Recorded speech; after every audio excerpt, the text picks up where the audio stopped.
people would differentiate between Bitcoin and the other cryptocurrency, certainly the Bitcoin maxis will. But again, we will leave that and would say that Bitcoin is a unit of account and a form of currency in the future. But I'm going to leave that for our superstar panel when we have that conversation. By the same token, though, if we do have the CBDC and this reset, why are you so confident that gold wouldn't be made illegal, seeing as it has been made illegal in the past? Oh, that's a great question. That's why I only do collectibles, to be honest with you, because of course governments can change rules and they can take anything that they want, but it's much easier. Most people will buy bullion, which is new, and it doesn't matter whether it's from a different country or not. Whereas with the collectibles, they're in a category that the elite live in. I mean, you can have a coin like this. This is not that expensive, but you could have a coin, well, 1 ounce gold coin, $15 million, $20 million. Well, who can afford that? But either the people that write the laws or they would have the ability to influence those. So I do personally believe that we will see an overt gold confiscation. Price manipulation is certainly a form of confiscation. And we are watching countries around the world confiscate gold from mines, et cetera, but they're not going to call it confiscation. They're going to raise taxes, tariffs, this, that. I mean, there's all different names, but the bottom line is when you are hidden, or when the truth is hidden from you, rather, and so you cannot make an educated choice that actually puts your best interest first because everything you're looking at is manipulated. That to me is also a form of confiscation.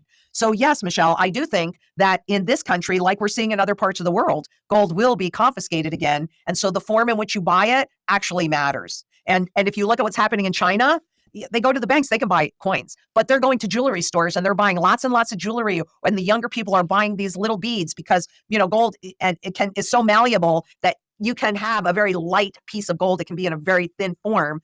And then in terms of the fiat currency can be lower. So, but on the collectible side, you're saying that you don't think that they would change the law regarding collectible gold because too many of the elite benefit from the collectible exemption.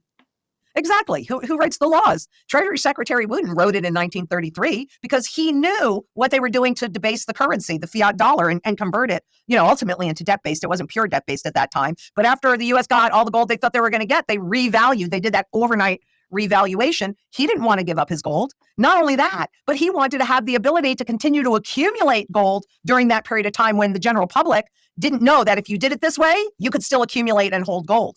So yeah, the elites write laws. They're going to write them in their best interest. And with bullion, you can do the eminent domain laws, right? So they can take anything, but they're going to say, okay, we're going to pay you X for it and put in a premium so people think, oh, what a deal, right? And they don't fight you and they don't argue with you. But on these coins, it's less than 2% of all the gold that exists. We know that's a finite amount. And they would have to look at each individual coin to determine its fair value. It's not worth it.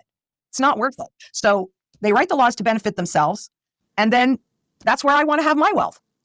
All right, Lynette, as we wrap up, here are some very sobering opinions and thoughts that you've shared with us. But give us your final thoughts and tell us more about LynetteZhang.com. Okay. I